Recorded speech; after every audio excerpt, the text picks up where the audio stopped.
محضار شبوة. قال يقول عباد بتكلم بهدل عليمي تحياتي والمرحلة كأنها صعبة ماشي معانا، المرحلة كأنها صعبة والعالم الله وش ماتي بعض القضايا ما فهمناها ماشي معانا جوفاء فاتي ماشي معانا جوفاء فاتي ونص منكم للسعودية ونص منكم للاماراتي لما متى يا قيادتنا وانتوا عبيد الريالاتي كونوا قيادات وطنية ولا اكتبوا الاشتغالاتي كونوا قيادات ولا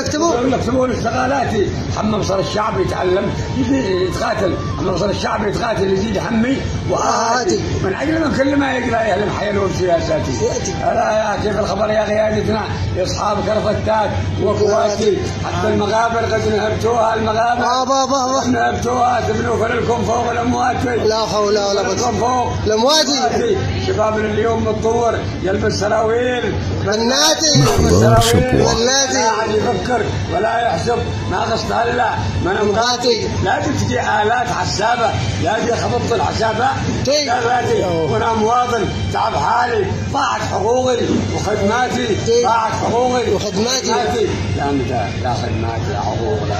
لا